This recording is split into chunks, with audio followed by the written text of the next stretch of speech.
Welcome to the FarrCast, bringing you insights into Wall Street, Washington, and the world. And now here's your host, Michael Farr. Welcome to the FarrCast. I am Michael Farr. Thanks so much for joining us again this week. It is June the 18th of June.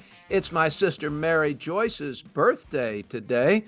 She turned 62 years old today. Now, she tells no one, ladies and gentlemen, so all of you who happen to know my sister Mary Joyce, please wish her a happy 62nd birthday. You've got it. Look, this is my sister. You got to make sure we stay right on her here. She's absolutely wonderful. I have three sisters. They're the greatest. They absolutely are the greatest. And we're all within 6 years. So this great Irish Catholic family I grew up in, somehow my parents should have probably invested in a television. We would have had fewer kids.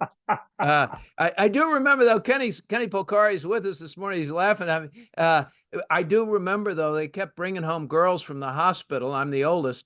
And I really started getting pissed. I was like, you people can't do anything right. Go bring me a little boy. I want somebody to throw a ball with. I would bring a little boy. I need a buddy. Never did happen. So I told him to stop. I said, stop going to the hospital. This is awful. You got bringing home more girls. All right. Here we are, folks. The S&P 500 is holding up just fine. 5550-ish in that range. Dow Jones Industrial Average, 39,000, over 39,000. And NASDAQ's been making new highs.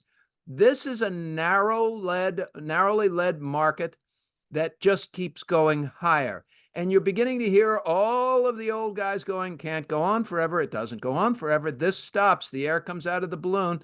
There are sharp pins everywhere, and sooner or later you find one and the air comes out. Well, that's one argument. There's another argument from the fundamental guys who say, actually, if these folks can continue to grow earnings at 35% or more, they can continue to go up. And the price to earnings ratios on some of these huge AI tech companies have come down in a year. Why? Because earnings have gone up in spite of the huge price increases. The earnings have gone up.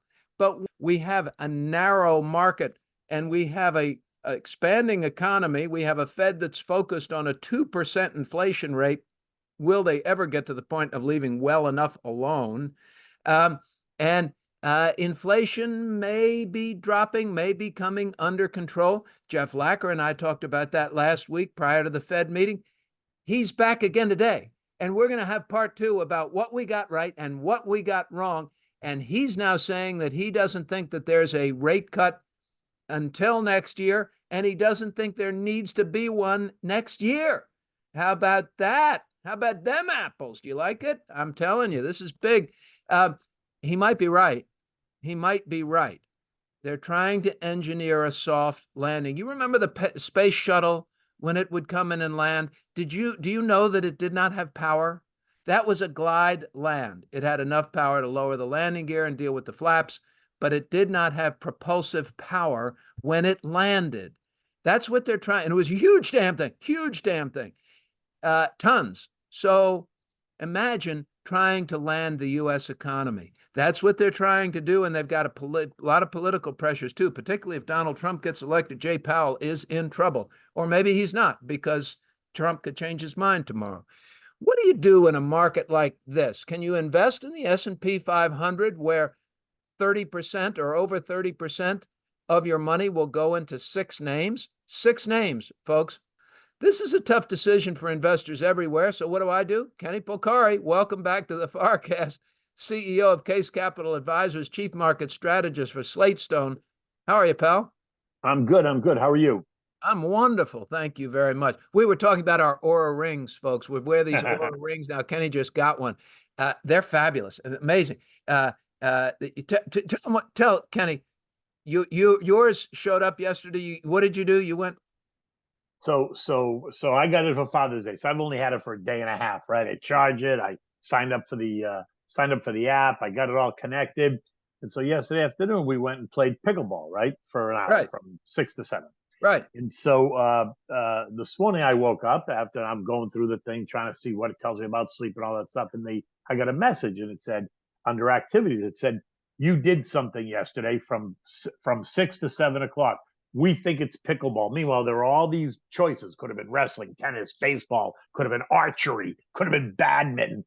But the Aura Ring Badminton would have been my choice for you. Can't you all picture Polcari playing badminton? Looks like your sport, Polcari, but okay, we'll go with that. So it said, we think, or the Aura Ring thinks, that I spent an hour playing pickleball, which actually was true. And so I thought I was a little bit weirded out because I'm thinking to myself, now, how does it not play pickleball? Yeah, you can't hide anywhere, Kenny. Kenny, what about this market? What do you make of it? And you look at it technically too. Does it have legs? It seems to be creeping higher. It seems to be a big melt up while a lot of the old guys are wringing their hands and hanging crepe.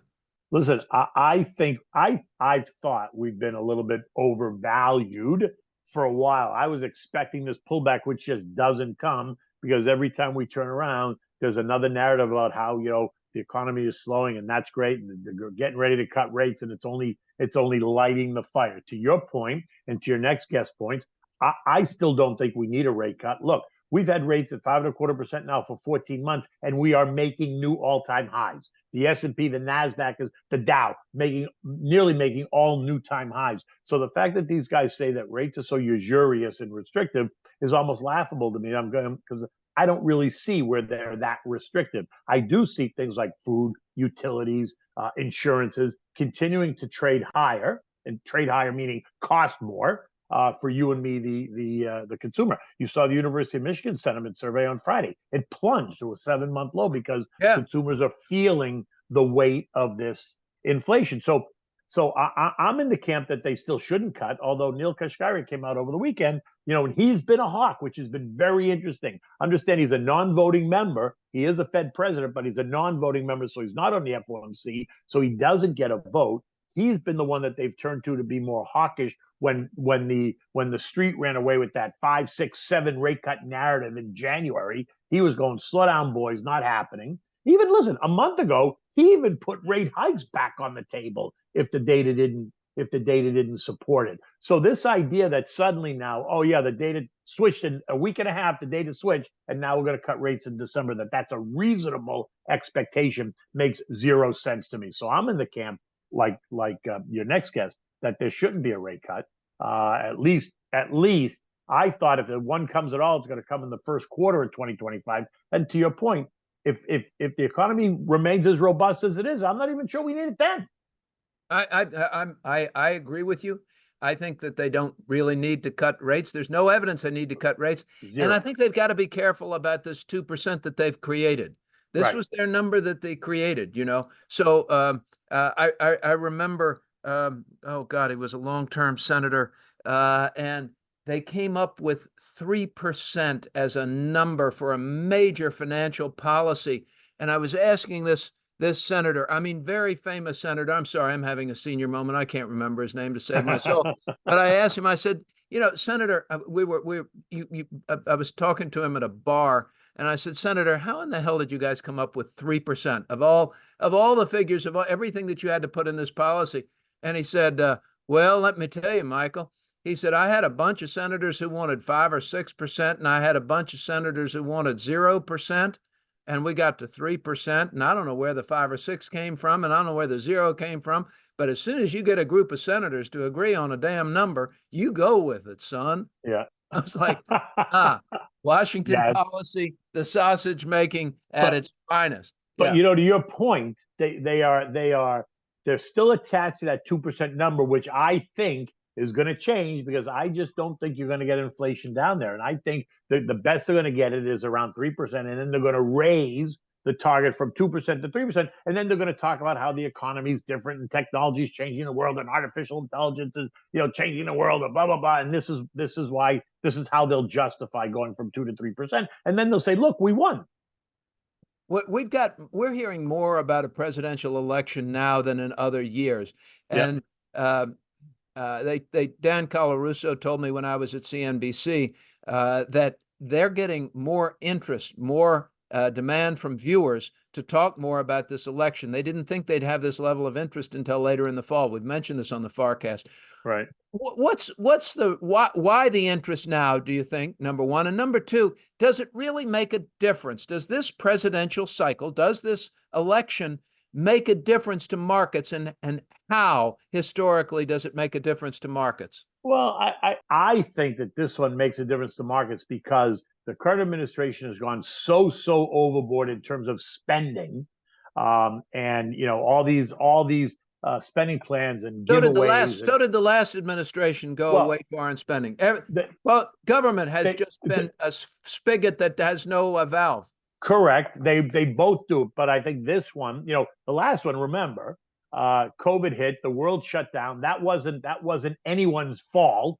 That wasn't Trump's fault. It wasn't Biden's fault. It wasn't a Democratic problem. Trump cut taxes prior to COVID when Correct. The economy was still expanding, and he came up with it with his $1 trillion spending plan. So he cut the corporate tax rate. He came up with $1 trillion spending plan in the year prior to COVID. Right. I mean, just they're all guilty. I'm not saying they all spend, right? I mean, they all spend. All guilty. And that's and it has to stop. You're right. We can't keep adding to this debt at $1.5 trillion every year. We bring in $4.6 trillion in receipts, and we spend $6.1 trillion. If you made $460,000 every year, great, you're in the top 1%. Congratulations. But you're going to spend $610 every year? How are you going to do that? Oh, I'm just going to borrow it. Really? How long are you going to do that? Oh, really? If interest rates are low, I can borrow it forever. Monetary theory. Right, but the government can borrow forever and ever and ever. You and I don't have that ability, right? They just government borrows forever and ever until they don't borrow forever and ever. Right. I don't believe that there's not an end where people will say basta. That's Italian. Yes, I know what it is. Yes, but I think you're right. People are going to say basta, and I think they're getting to the point where they're going to start to scream basta. Right? Enough is enough. Enough. Yeah. Because watch what's going to happen when Janet Yellen has to bring more supply, more treasury, more bills, more notes to the market to pay for all this stuff. There'll be plenty of buyers for our debt. Don't get me wrong. It's just that what price are the buyers willing to pay? Where will they clear? And you both know, bond prices go down, yields are going to shoot higher. So do you think, okay, give me your final words here. What do you think happens to the market over the balance of this year, and where do you think the 10-year Treasury closes? I had to answer this for the Bank Rate Market Maven survey yesterday. What do you think? So I think we're going to run into kind of a pullback typically in late summer.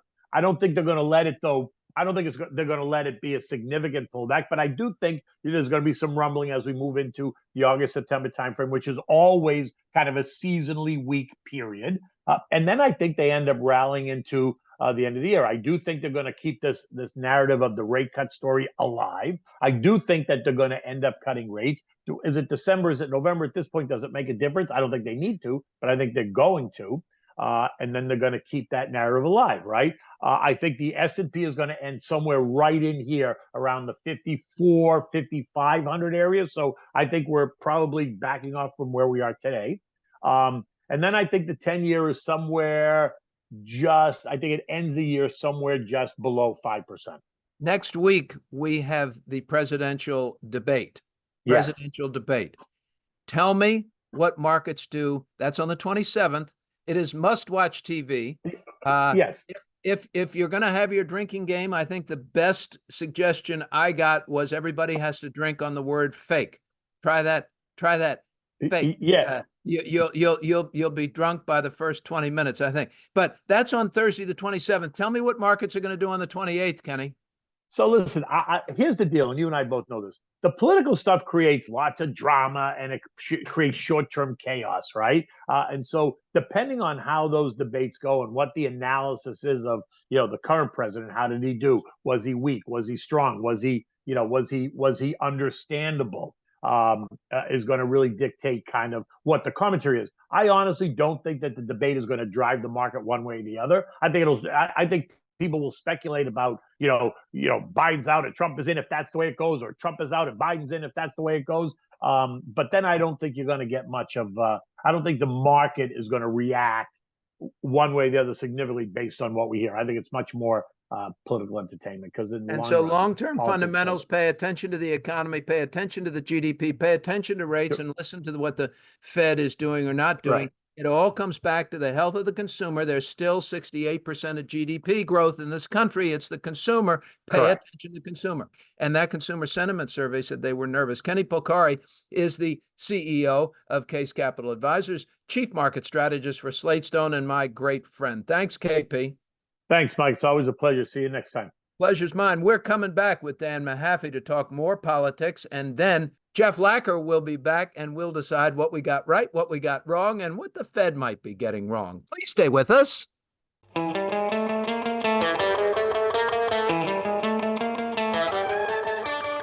Thank you for joining us this week on the FarrCast.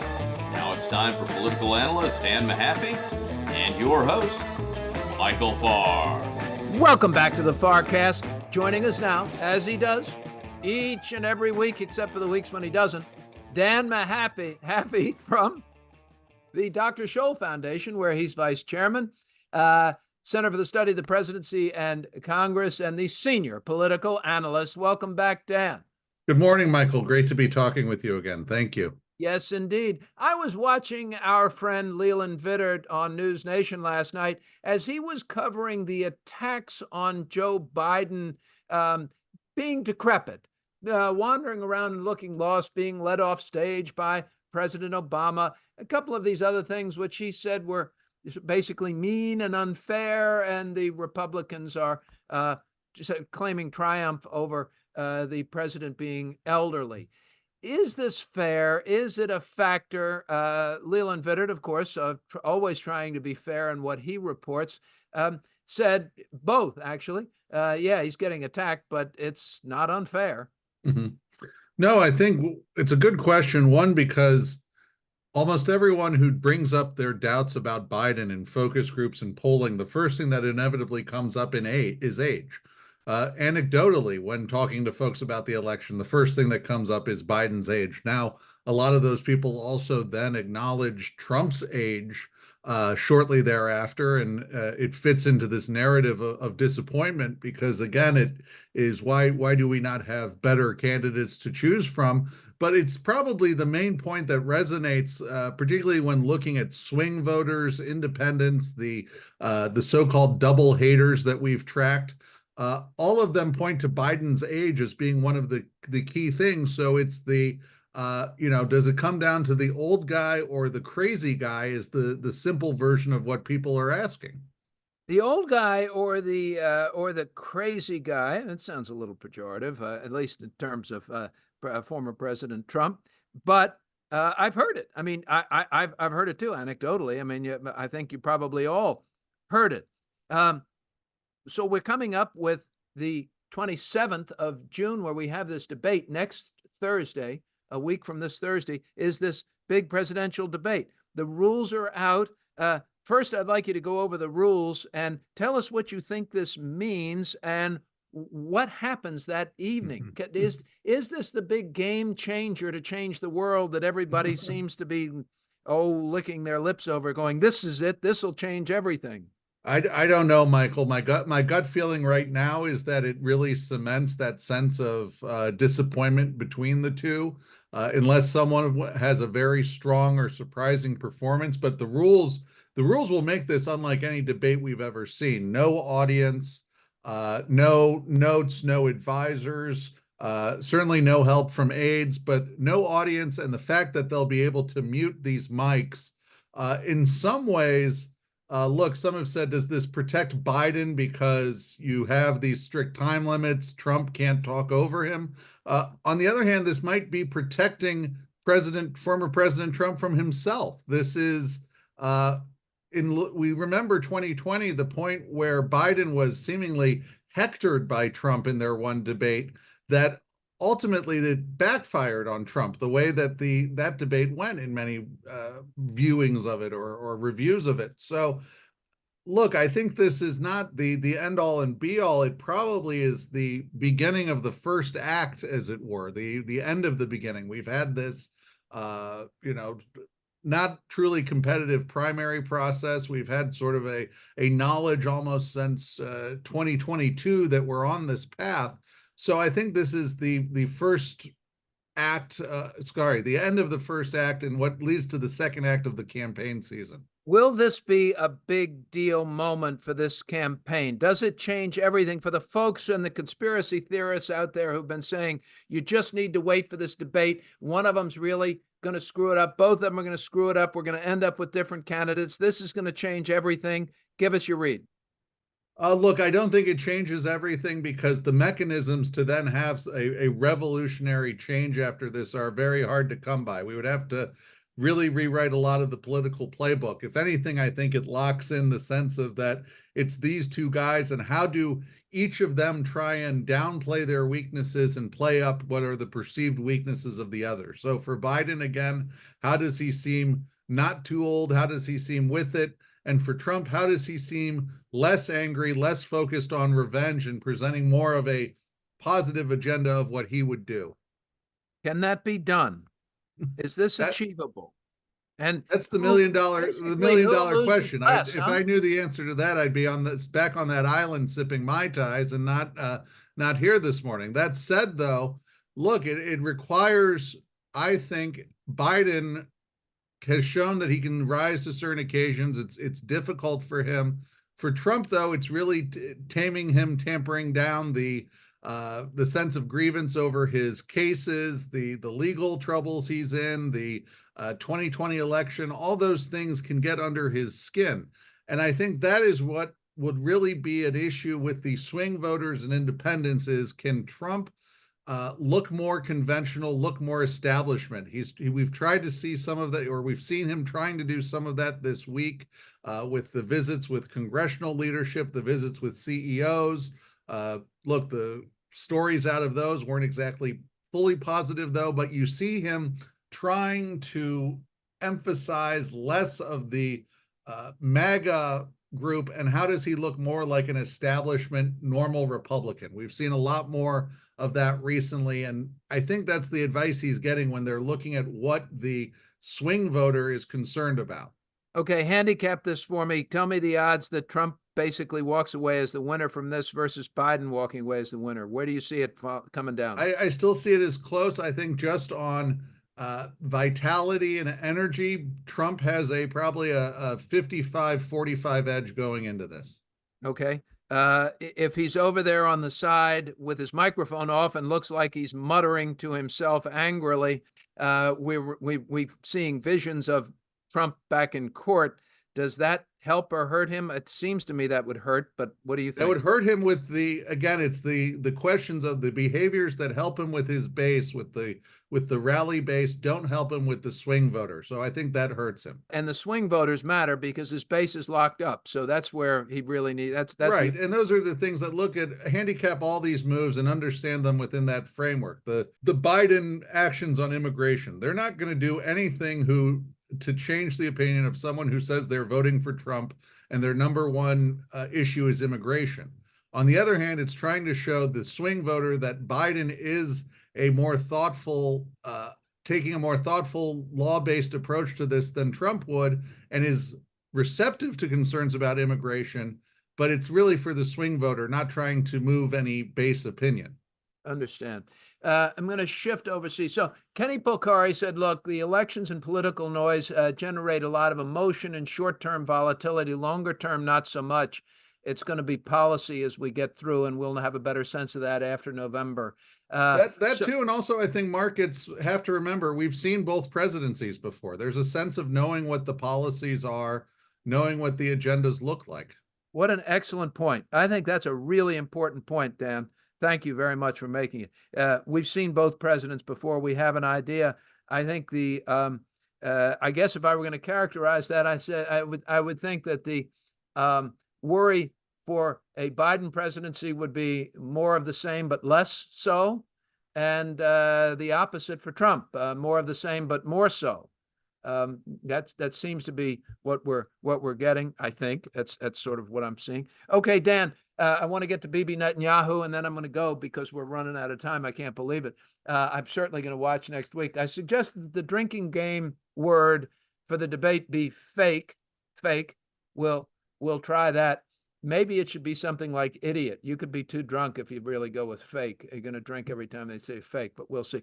Bibi Netanyahu, is it time for him to go, or is this guy just going to survive everything everywhere? Yeah, well, consummate political survivor. I think he's found himself, though, facing pressure for elections. I think his coalition becomes increasingly tenuous.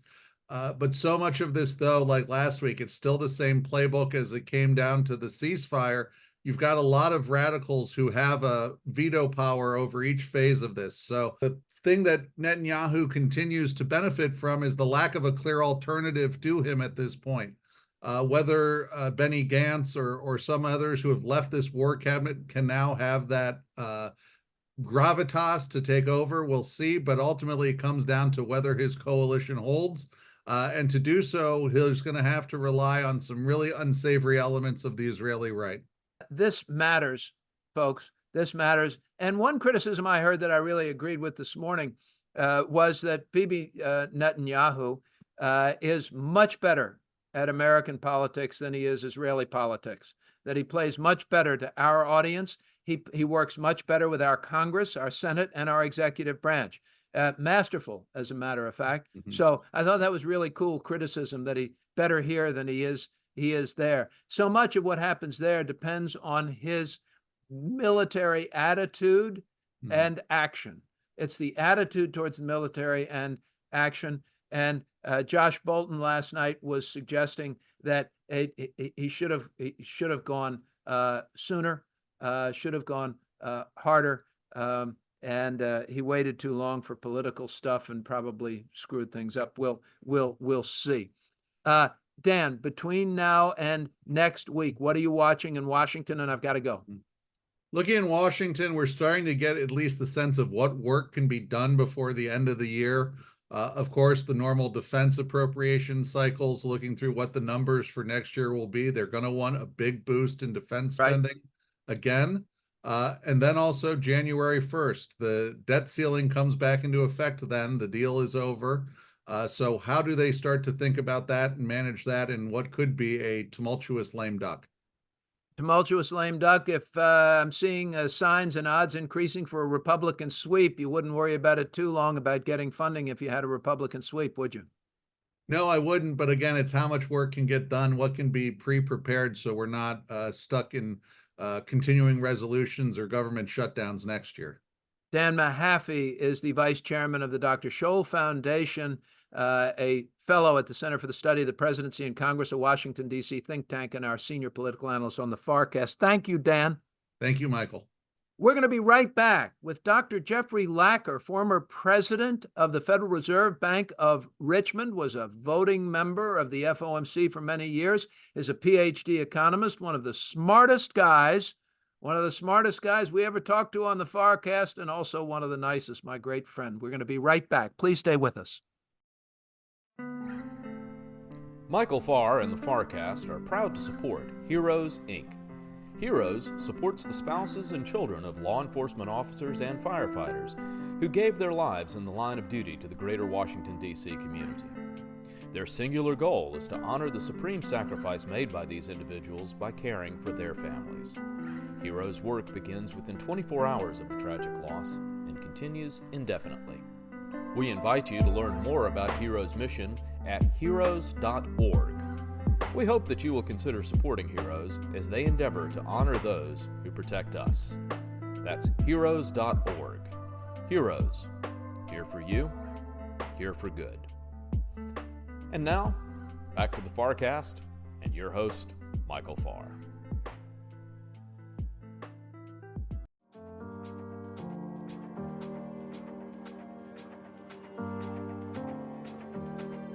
We appreciate you listening into the FarrCast this week. And now to introduce this week's special guest, here's your host, Michael Farr. Welcome back to the FarrCast. I'm Michael Farr. It is the 18th day of June. My sister Mary Joyce's 62nd birthday. Make sure you wish her a happy 62nd, my little baby sister. Happy 62nd. That'll really piss her off if you mention the number, please. That's how you know you still have a big brother out there looking out for you. Joining us now, Dr. Jeffrey Lacker, past president of the Federal Reserve Bank of Richmond, Virginia, a voting member of the FOMC, a PhD economist, my great friend. Welcome back, Jeff. Great to be with you, Michael. We're 2 weeks in a row. You're here. Huh? 2 weeks in a row. 2 weeks in a row. This is awesome, dude, because last week we were before the Fed meeting. Now we're after. You and I got it right. They did nothing, but now it looks like, retail sales came out the number this morning, much weaker than expected. It looks like some of the data have been hotter and colder in different places. But what are you making of what we seem to see as a shift in the Fed's comments? We got 6 Fed speakers coming out today. Kashkari changed his opinion, sort of saying maybe they should ease, maybe everything the Fed needs to start to accommodate with policy, and they've kept rates too high too long. So I think there's always a risk. So there's definitely a shift in the complexion of the data flow over the last month or so. We got a softer inflation report for April on the CPI, and then a much better one in May, 2% on the core, which is right where the Fed would like to see it. And then we got some softening on the real side. You got this retail sales report for May that's a little on the soft side. Some other reports have come in a bit weaker. You had the decline in job openings. So a bunch of things point to like real slowdown, a little bit more than expected in the last month or two, and inflation softer than expected in the last month or two. But as any seasoned central banker will tell you, be wary of shifting policy on the basis of 1 or 2 months numbers. They got out ahead of themselves, got over their skis last December on the basis of 5 or 6 months good inflation reports, and then had to kind of eat crow in the first half of this year, pull things back when inflation was firmer than expected. So inflation and growth have been kind of more favorable to easing than expected over the last month or so, but we'll see how it goes. We'll see how long it persists. They could get a run of 3 or 4 months, soft inflation data, soft real growth data, but then things could heat up again later. So they still need to be more confident that inflation's coming down to 2 pretty persistently. And the big danger that's going to be on their mind is the risk of cutting and then having to reverse course within 12 months. That's a huge risk for them, something they don't want to be caught doing. And so they're going to wait and be sure. Inflation coming down to 2. How arbitrary is that 2% number? Why can't it be 2.25? Why can't it be 2.5? Why can't it be 3? Why 2? Why 2? So 1 is too low and 3 is too high. That's paraphrasing. That's a reference to the holy hand grenade scene in Monty Python's Holy Grail. And 4 is right out. Okay, it's the best explanation. So there's been a lot of analytical work on that. The 0 seemed like when inflation targeting first began in a serious way in the late 80s. The Reserve Bank of New Zealand was first out of the block and set a target of 2%. 0% seemed like too much of a stretch. And the disadvantage of 0 is that the nominal rate is going to be your inflation rate plus real interest rates. And the Fed doesn't influence real interest rates. And so if your target's 0%, your funds rate's going to be average around 2. And so when there's a recession, you only get to cut 2 percentage points. If inflation's 2%, your funds rate's going to average 4, and you get to cut 4 percentage points when a recession comes. But if it's above 2, people have to think about inflation all the time. They got to all right, I got to add something for inflation. At 2, they don't really have to think about it that much. What's the right rate for real? What's the real correct the proper the real interest rate? What's the real interest rate? Yeah, that's a great question, and it was actually discussed at the meeting at the press conference last week. Right. So it used to be thought that it was about 0.5%.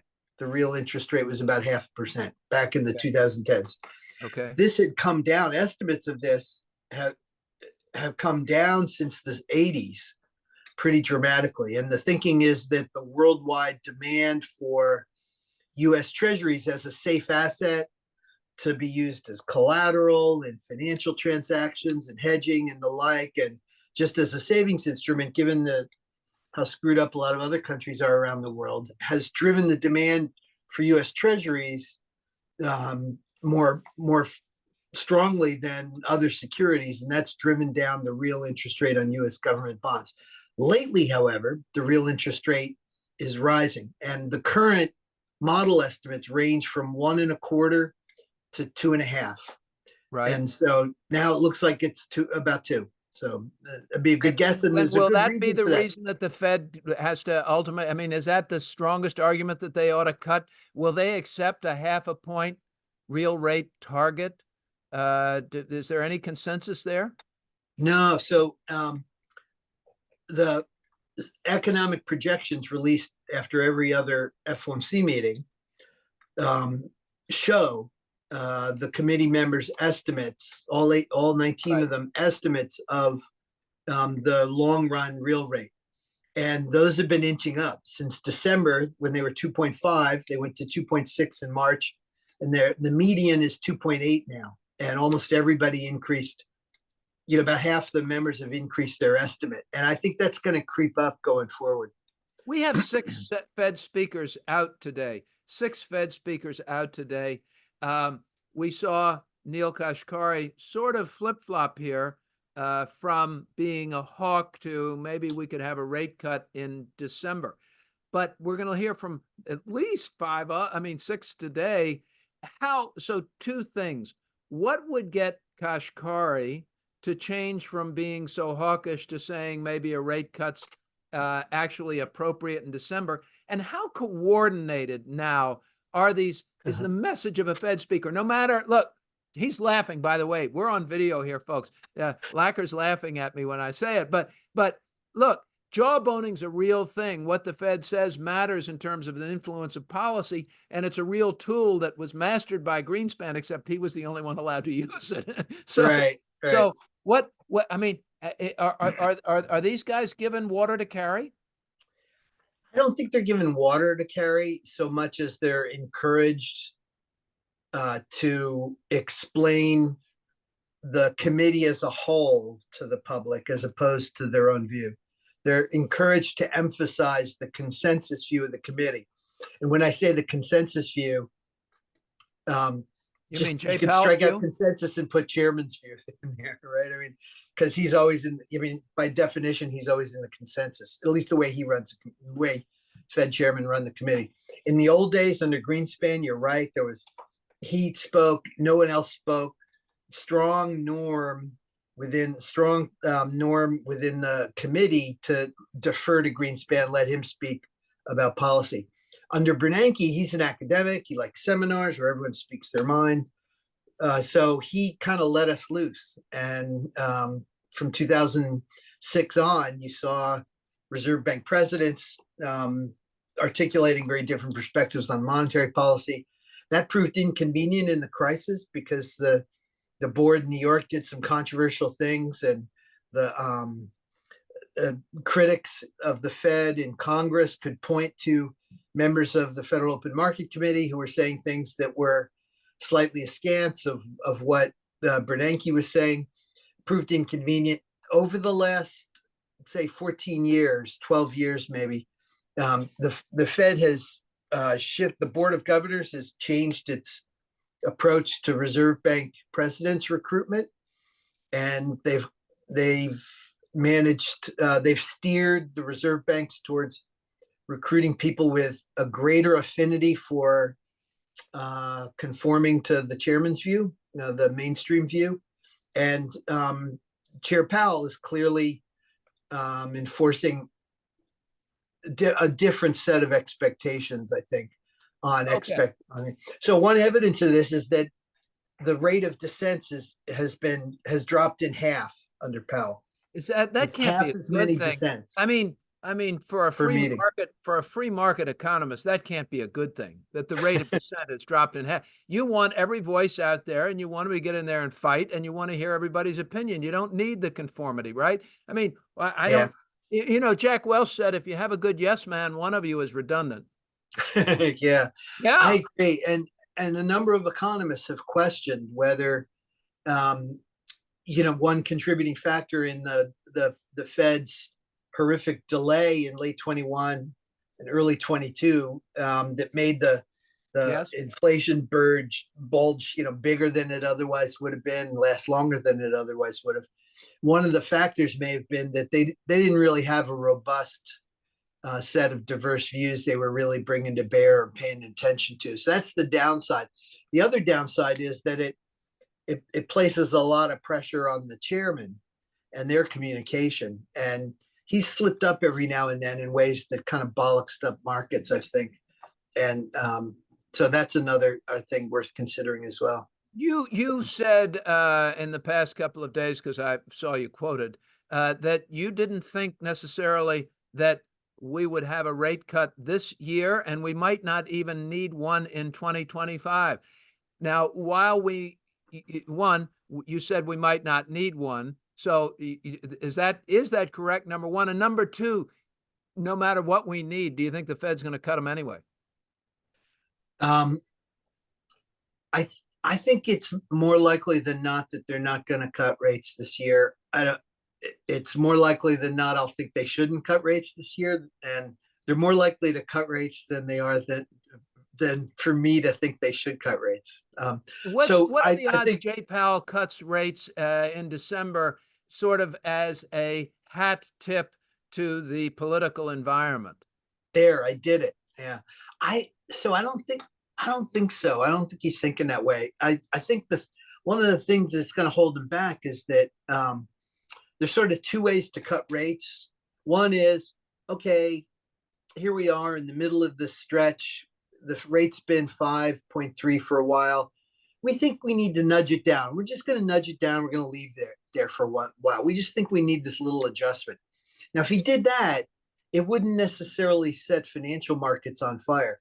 On the other hand, you could cut rates in a way that signals, yeah, we're on a campaign to cut a bunch of rates a bunch of times.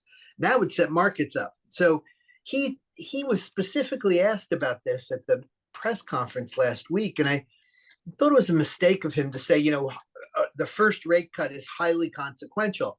That implies that the first rate cut is going to be the first of a number, and they want to hold. And if that's true, they're setting themselves up to feel as if they have to hold off until they're sure they want a whole bunch of rate cuts. Well, it would be better to have like a little pop gun you can take out every now and then than to restrict yourself to, a grenade launcher, I'm going to throw one curveball at you and we'll get out of here. Here's the curveball. He's given me a sideways look, folks, already, as well he should. I had to do the Market Maven survey for bank rate yesterday, which I've been participating in. Since they've been doing the damn thing. I'm one of their people that gives them the input. Anyway, they wanted to know where in 12 months I thought the S&P would be, and where I thought the 10-year Treasury would be. And so I said S&P 500. S&P 500 would be at 6,000 a year from now. And I said that the 10-year Treasury would be 4%. Will you throw in your best shot for each of those, or at the least say why you think I'm stupid? Nah, well, first of all, I don't do either of those things. I don't say you're stupid, because you're not. Well, you don't say it in public. I've never heard you say it. Really, I've never said it in private either, Michael. Well, friend, I have a lot of respect for you. You say a lot of interesting. You have a lot of good insights. It's that look you get. It's that look you give me. Really. I give everyone my look. I give my wife that look. It's Lisa's the one who told me. You know what that means? It means stupid. That's not what it means. Yeah, I think inflation could well come in low. It sort of sank down. They could get a stretch of good inflation numbers, and then, but hold off. Just not quite sure. They'll get a couple months that blip the wrong way. And yeah, so I'm skeptical that they're going to feel really comfortable and confident in 5 or 6 months time, because they had 5 months of data last year and then it went the other way. So they're going to be wary of the fact that, well, we could get another 5 months of good data, but it could go the other way again. So I think they're going to wait past the end of the year for a cut. Now, so waiting for cuts, having cuts postponed, doesn't seem to hinder the enthusiasm of equity market investors. It doesn't seem to have held back equity values. So to the extent that what's happening is that people are more confident inflation's going to come down, that's a good thing for equities and a good thing for the bond market, obviously. 4% on the 10-year in a year. No, I don't do that. I didn't do it when I was a Fed. I don't forecast. I don't pick. Well, what do you think of my forecast? I've already gone out there. It's a reasonable one. Okay. See, sooner or later, if you just keep pounding, ladies and gentlemen, you'll get an answer. We'll take it. You got that on tape, right, Harry? Good. We'll play it back several times. Jeff, anything keeping you up at night right now? And we're going to go. No. Perfect. Just hoping the Fed holds together. So hope the Fed holds it together. We're going to listen to 6 speakers today, and as ever, we're going to be back next week to talk about it all and to help explain this world in which we live as we cover Wall Street, Washington, and the world. Dr. Jeffrey Lacker, thank you so much. It's been great talking to you, Michael. Wonderful. Thank you so much. We always learn so much. That's it, folks. We'll be back next week with another FarrCast. For Harry Jennings, our producer, everybody at Hightower and Farr Miller and Washington, thank you. Thank you. Thank you. Please share us on social media, and we look forward to talking with you again next week. For the FarrCast and Hightower and Farr Miller, I'm Michael Farr. Have a great week. Thanks for being with us this week on the FarrCast, and thanks to our guests, Kenny Polcari, Dan Mahaffee, and special guest, Dr. Jeffrey Lacker. The FarrCast is produced by Michael Farr and Harry Jennings and comes to you weekly for free on all major podcast platforms, including Spotify, TuneIn, and Apple Podcasts. You can stream past episodes as well as subscribe so you never miss a new one. We love reading all of your notes, and we try to reply to as many as we can. You can reach us at hjennings@farrmiller.com. Let us know any questions you have about past episodes or questions you'd like us to answer in upcoming shows. Take care, stay safe, and stay healthy. Thanks for listening to the FarrCast.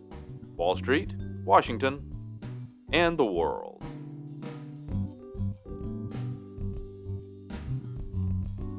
To talk more politics, and then Jeff Lacker is going to get back.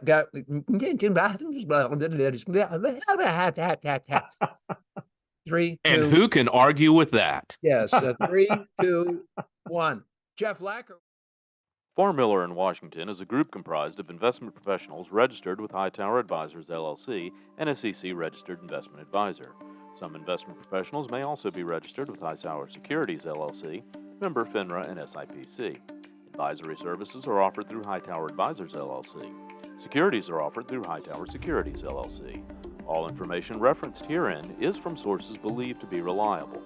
Farr Miller in Washington and Hightower Advisors, LLC have not independently verified the accuracy or completeness of the information contained in this podcast.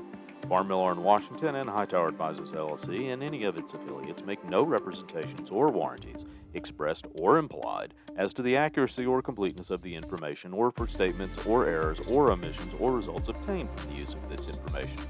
Farr Miller in Washington and Hightower Advisors, LLC and any of its affiliates assume no liability for any action made or taken in reliance on or relating in any way to the information.